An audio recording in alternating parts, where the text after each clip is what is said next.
Look in the mirror, see the glow, plant the seeds, watch them grow, your own legend waiting there. Take the power, breathe the air of champions, bold and true. This moment is made for you. Unleash the force. Hey guys, what's up? So I was watching the Candace, her show from last night, anyways, and she's going on about all the fire that's coming her way in Tucker Carlson, and people who speak about basically anything interesting, really.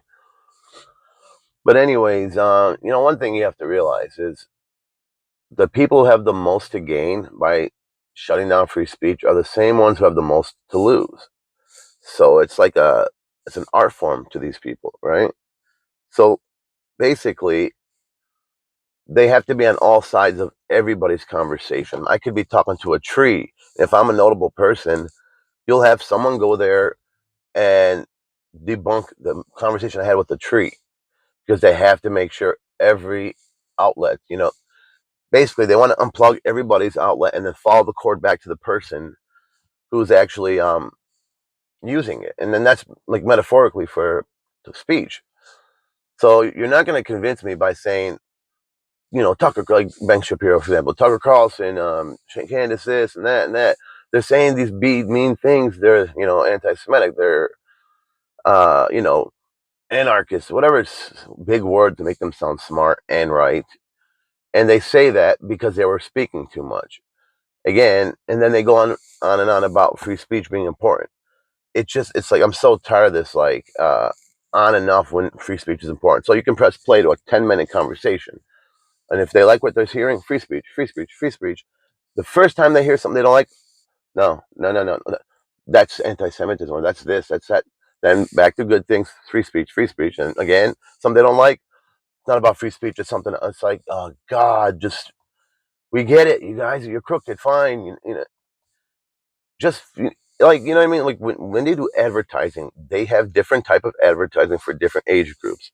That's why that coveted spot from whatever, 19 to 49 or something, that's the money maker for advertisers, because they want the product you're advertising. Look, like Ben, all them, um, the whole pro-Israel, attacking everybody for talking.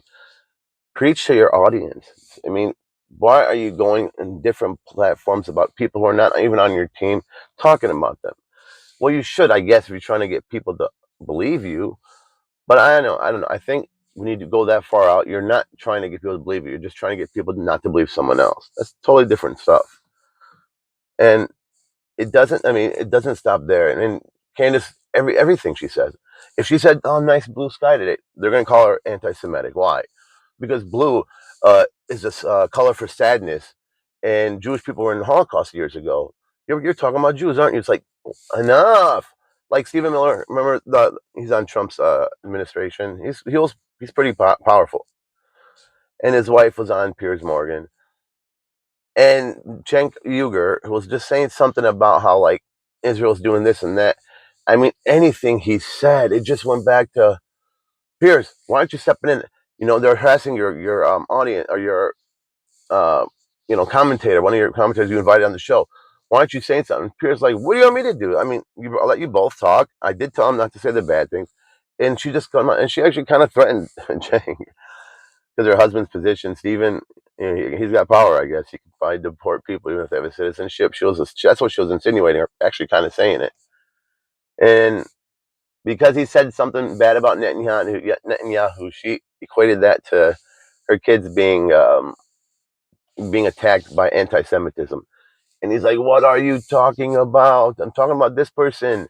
Yeah, but when you attack this, what's the country what's the main religion in that country? Jewish. Israel's main people are Jewish.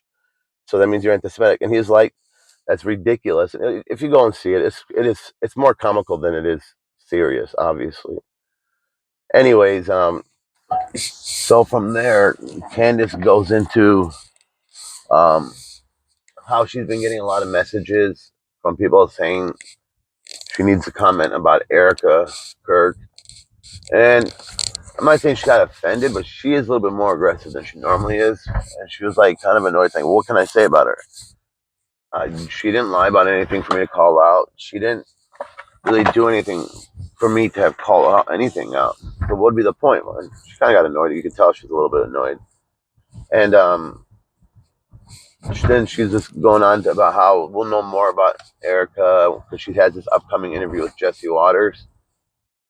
And the only thing she could really say about Erika was saying like Erika maybe shouldn't have jumped into the CEO role right away. They should have assigned an intern CEO until more time because since she jumped so fast into being CEO, she's gonna have to deal with all this criticism. That's just how it is when you're CEO of a big corporation. That's the only thing she could really say. And she said if she finds something, she would say it, but there's nothing. And that's basically it. I mean, she just went into like how Erika Kirk wants to do cameras at the trial of Charlie Kirk's murder because the judge looks like he doesn't want cameras in there. She said she wants that transparency because Erika says there's nothing to hide. But I mean, I don't know how that sounds. It's just nothing to hide. If there was something to hide, you'd say it'd be okay. But maybe she's just talking, just without thinking about it. But anyways, regardless, she thinks the case. I saw the case. There's nothing to hide. Like, well, that part was kind of annoying because like Kash Patel. I mean, he's in charge, and that was basically the final thing that Candace discussed in her show. Kash Patel is the most embarrassing like man in America right now.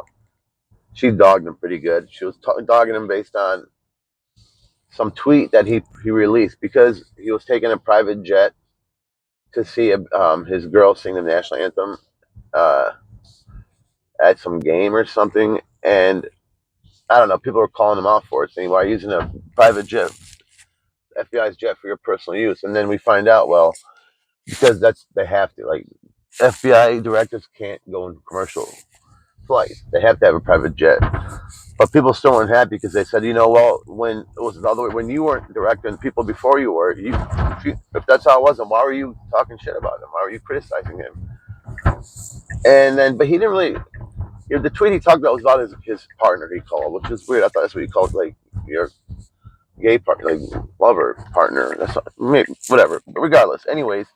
So he starts going on about like he's really annoyed with people talking about his girlfriend, he calls her a country music sensation, and which I don't think she is, but and he just kind of like went into his personal life, saying she's done more for America than anyone else has in 10 lifetimes.